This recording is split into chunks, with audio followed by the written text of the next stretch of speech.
السلام علیکم دوستوں، آج میں آپ کو ایک کہانی سناؤں گی جس کا عنوان ہے فیشن فیری ٹیل۔ کئی دور جادوئی جنگل کے اس پار گلیمرس لینڈ نام کی ایک خوبصورت بستی تھی جہاں صرف پریاں رہتی تھیں، لیکن وہ کوئی عام پریاں نہیں تھیں بلکہ سب فیشن کی ماہر تھیں۔ ان کے پاس ایسے جادوئی کپڑے، جوتے اور زیورات تھے جو روشنی میں چمکتے اور خوشبو بکھیرتے تھے۔ اس بستی کا مشہور فیشن ڈیزائنر پری کا نام ایلنا تھا۔ ایلنا نہ صرف خوبصورت پری تھی بلکہ اس کے بنائے ہوئے کپڑے دنیا بھر میں دھوم تھی۔ ہر سال گلیمر لینڈ میں فیشن فیسٹیول ہوتا تھا جہاں تمام پریاں اپنے نئے کلیکشن پیش کرتی تھیں۔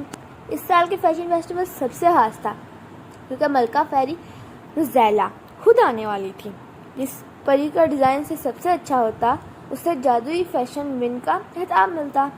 ایلنا نے دن رات محنت کی کیونکہ وہ چاہتی تھی کہ اس بار کا ڈیزائن وہ سب کو حیران کر دے۔ لیکن پریوں کی بستی میں ایک اور پری تھی، ویرا، جو بہت چالاک اور حسد کرنے والی تھی۔ ویرا نے سوچا کہ وہ ایلنا کا ڈیزائن برباد کر دے تاکہ وہ جیت نہ سکے۔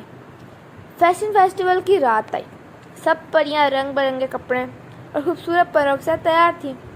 ایلنا نے اپنی محنت سے تیار کردہ گلابی اور نیلے رنگ کا خوبصورت لباس پہنا جو چمکتا ہوا ستاروں اور پھول لگے ہوئے تھے۔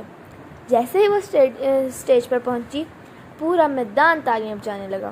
لیکن اچانک ویرا نے چھپ کر ایلنا کے لباس پر جادو کر دیا تاکہ وہ پھٹ جائے، مگر ایلنا کی سچی محنت اور نیک نیتیں نے کمال کر دیا۔ اس کا لباس اور زیادہ چمکنے لگا اور اس کے لباس سے جادوئی تیتلیاں نکلنے لگی جو پورے میدان میں اڑنے لگی۔ ملکہ روزیلا بہت متاثر ہوئی۔ انہوں نے ایلنا کو گلے لگایا اور اعلان کیا، آج کی فیشن ونر اور گلیمر لینڈ کی سب سے باصلاحیت فیشن ڈیزائنر ایلنا ہے۔